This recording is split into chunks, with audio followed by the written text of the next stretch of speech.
Let me see something real quick. Was it? Okay, I don't think that brings it up. Alright, we are ready and raring to go. And we will be getting started in a couple minutes. Just launching the stream for right now.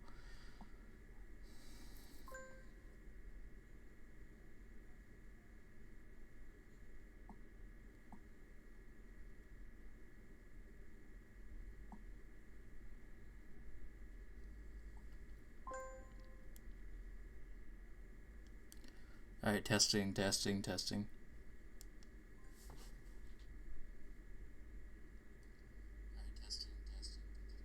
Okay, perfect.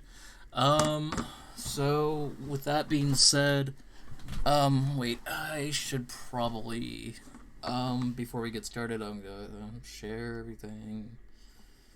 Copy link. Go here.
Okay, that's one posted. Discord. Go here. Get this going.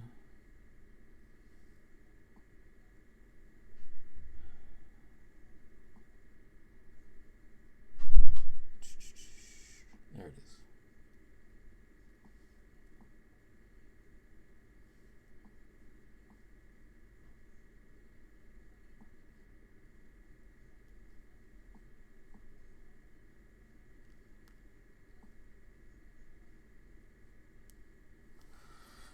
Okay, perfect. Okay, so with that being said, the perfect time to start the Sarasalandcast, as it were. I'm your host, Zero. Thank you for watching the stream, or listening to the stream. For our subject today, it will be about Nickelodeon All-Star Brawl, a game I've been very disappointed about because it is a poorly put together product, and I hope it will get better in the future. But for the most part, it's a big. Again, it's another cash grab, like a lot of other, promoting a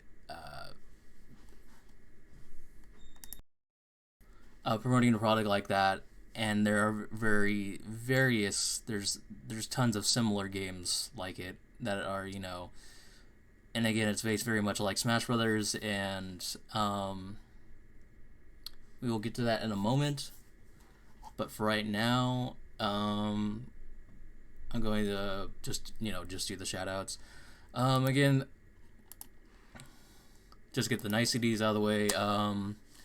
Showdown of Legends, he's supported me for a while, and he hasn't.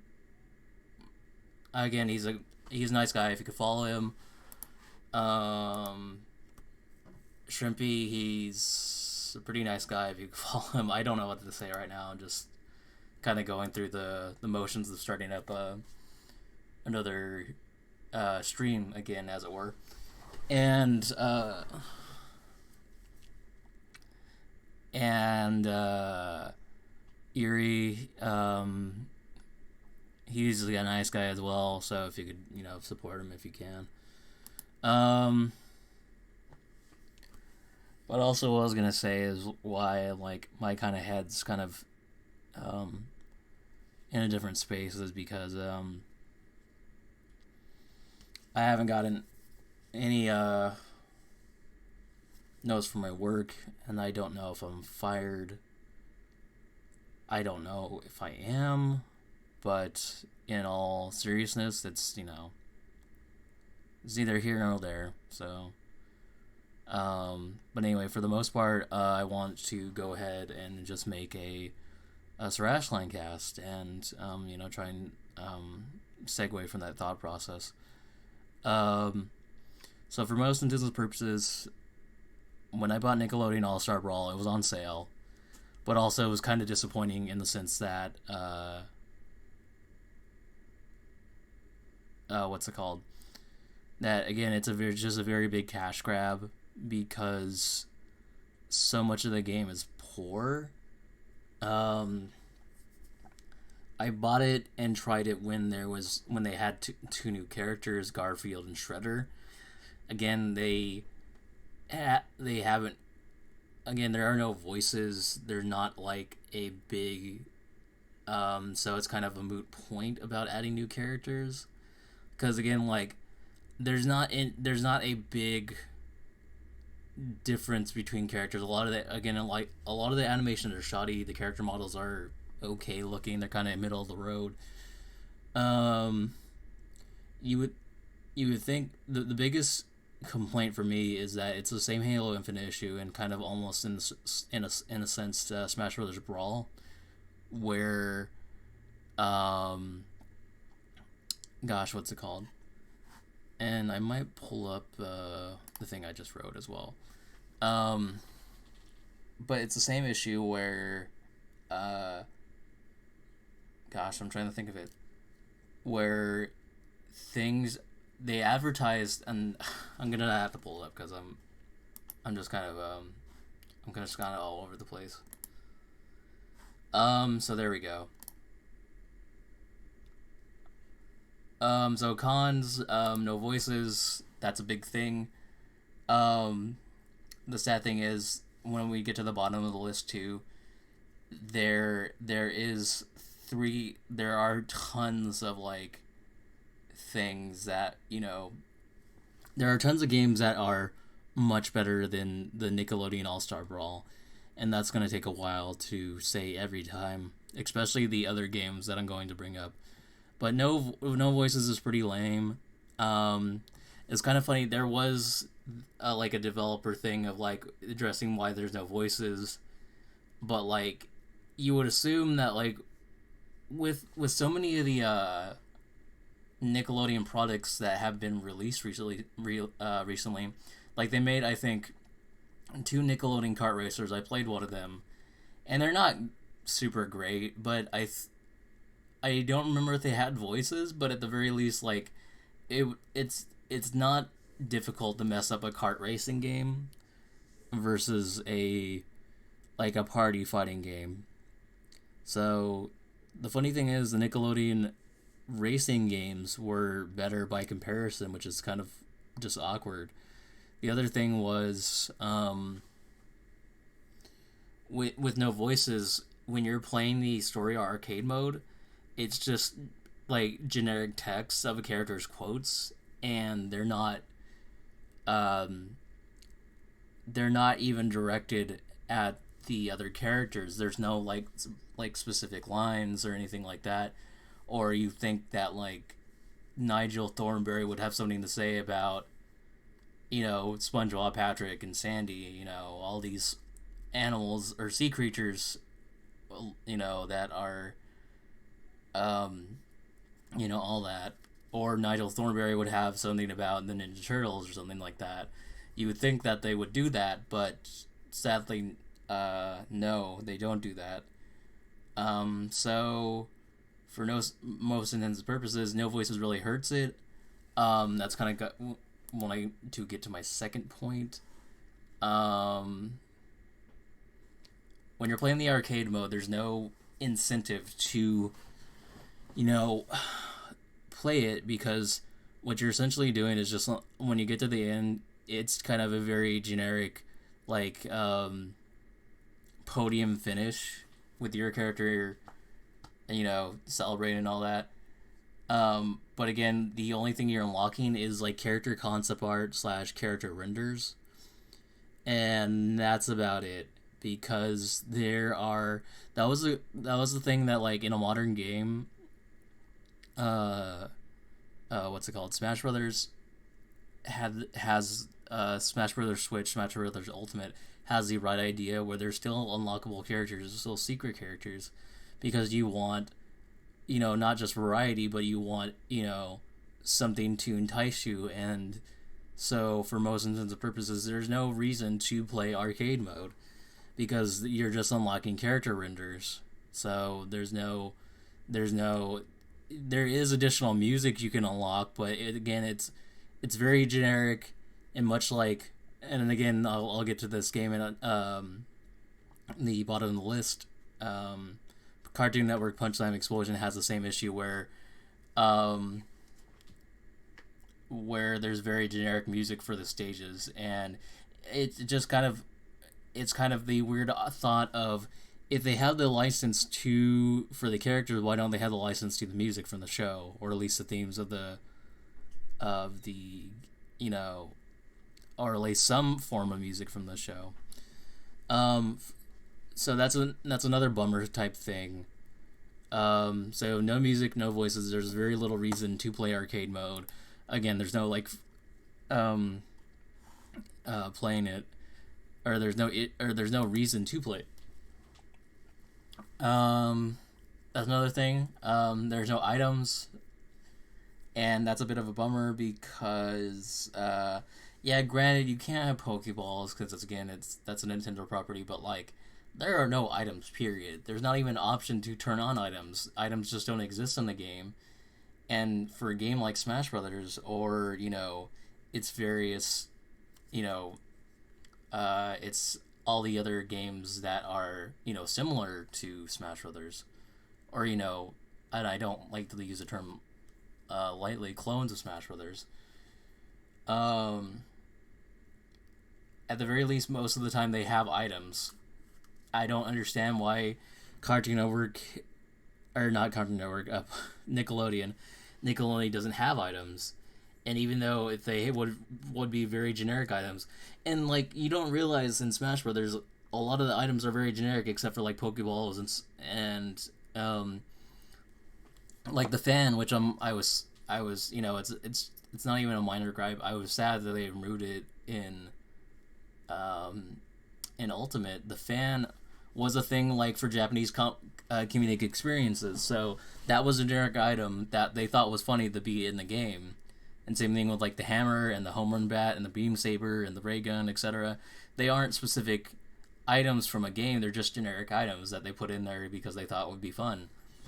So unfortunately, Nickelodeon All-Star Brawl, they don't have that. For most intents and purposes, they really need items, because, and I wrote it down because I think it's the same thing where it's like, or sorry, I'll get to that in a second, but it's very clear that like they focus, or no, this is one of my next points. It's very clear that they focus on the competition aspect and like wave dashing and hitboxes, but even then, that's not really good, because they let everything else kind of fall to the side and kind of be like, not great. It's the same thing with Halo Infinite, where so much of the games, like, so many of the game's aspects were, either removed or changed so much that it's not fun anymore. It's, sanitized to be competition friendly, and that hurts the product so much because you're only catering to the hardcore people slash people that, or it's rarely that you're catering to the newcomers, and you really need the newcomers to come in for the new blood, because that's what keeps your franchise afloat. If you're only catering to the hardcore people all the time, then your business will die kind of fast. Same thing why, or part of the reason why Team Ninja died, because they only made two types of games, or Team Ninja slash Tecmo, why they died and why they were bought out by Koei, is because they only cater to those type of people. Like Ninja Gaiden is very difficult, and the people that are probably hardcore, speedrunners and all that, they pretty much cater to those people, and that's why they died. They only made, again, Tecmo made like Monster Rancher and Tecmo Bowl, etc. But at the same time, when in the modern age, when you significantly just make one or two game series and that's all you're putting out, that it kind of shows that, unfortunately, you might be a one-trick pony. So what I'm kind of getting at is Nickelodeon focus on some arbitrary aspect that only a small niche percentage of your audience would appreciate, and the game itself is very poor because that's what they primarily focused on. And again, the cash grab appeal of name brand characters or franchise characters in a fighting game, or in even better in an arena game like, again, Smash Brothers, or a stage. And the funny thing is, they advertise all these competition things, but at least you would think that they would have steal more features from Smash Brothers Ultimate, like have all these stages be like a background, and then just the three platforms like Battlefield, or just be one platform like Final Destination. But no, that's not the case. They're the funny thing is, I forgot to write this down, but there's no moving stages either. You would think that there would be moving stages in a game like Nickelodeon, but there aren't really. And the funny thing is, the only moving stage that I can think of is the Hey Arnold stage, where there's like two cars, and it's kind of like the Smash Brothers F-Zero stages, where the cars are consistently moving, and I think it's a big blue, if I'm not mistaken.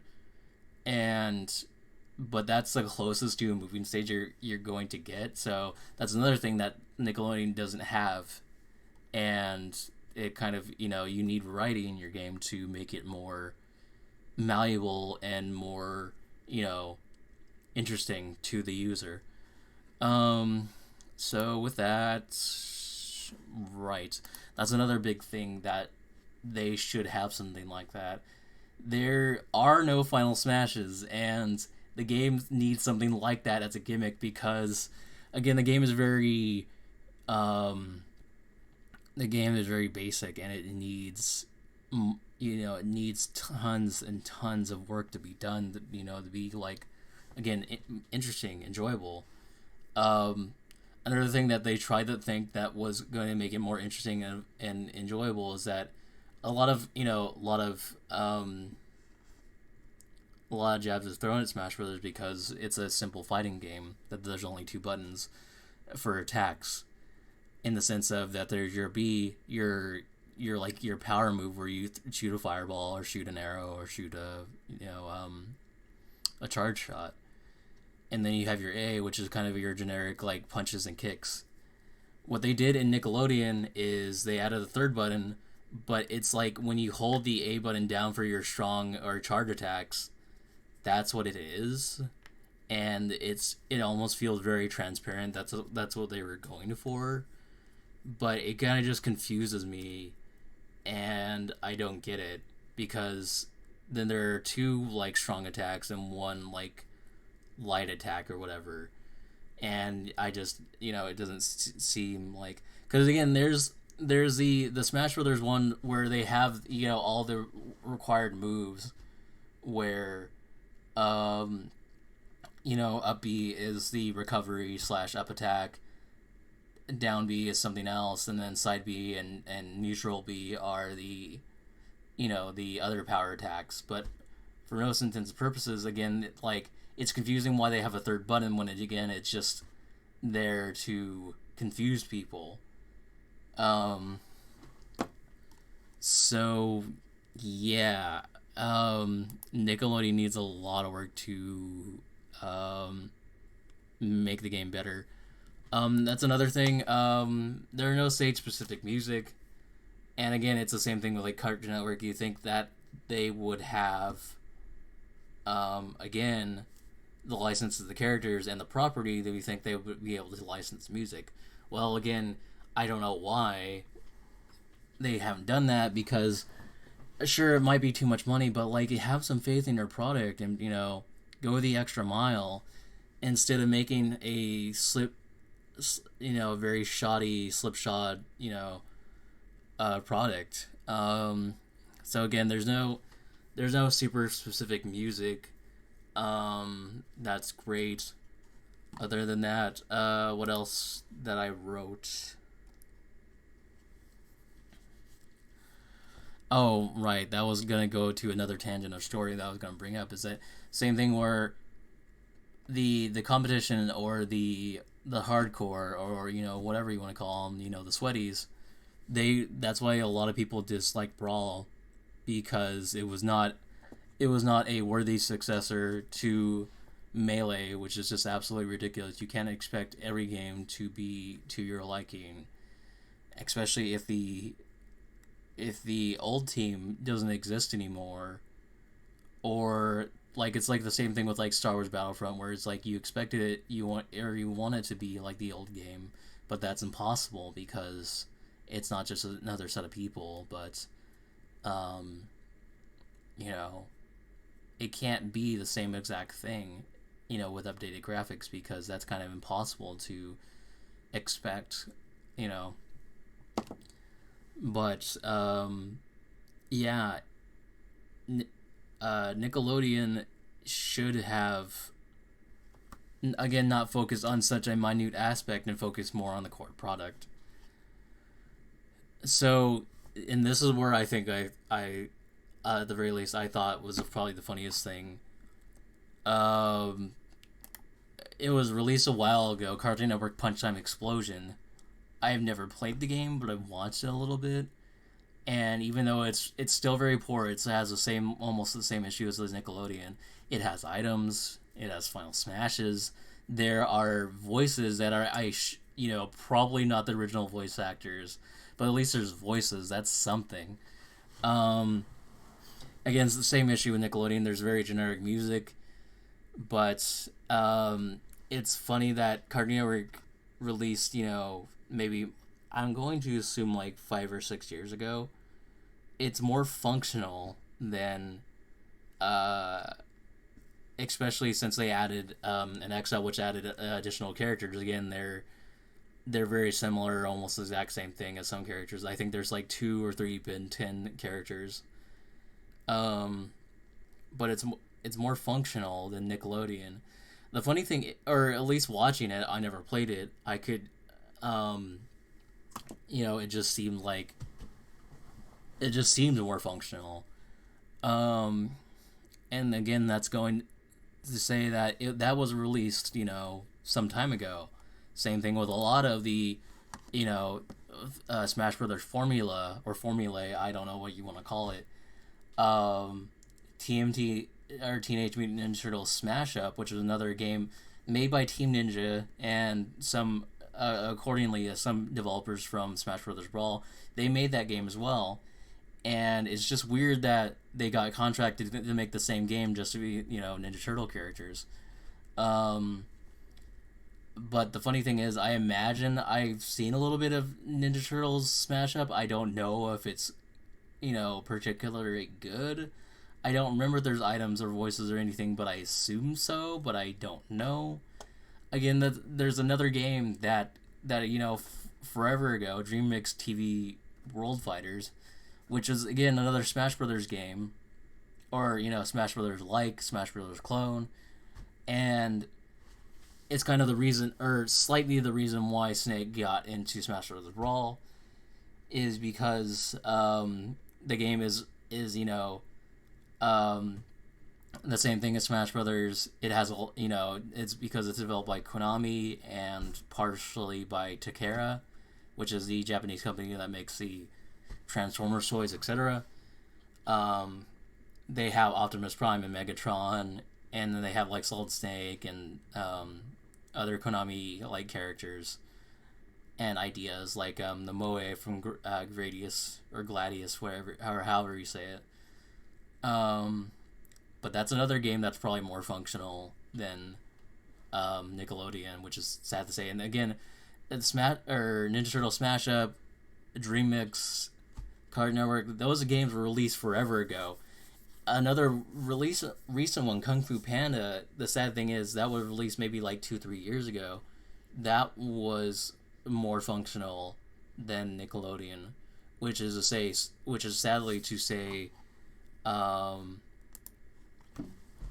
that's embarrassing because Kung Fu Panda is another cash grab type thing, but it has voices, it has items, it has final smashes, and I think you can't download anymore because you could play the trial and get achievements from that, and you could play online with that trial too. You can only play as two characters, Tigress and Poe, but that's still more variety than the Nickelodeon.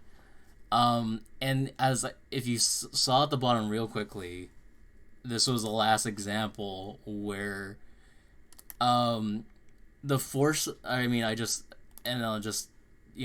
underline it or anything like that.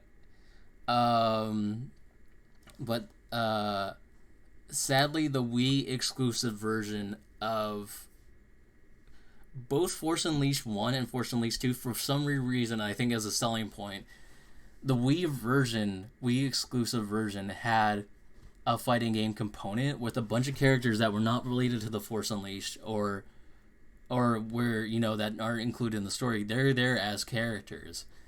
And I think that's crazy that they did something like that.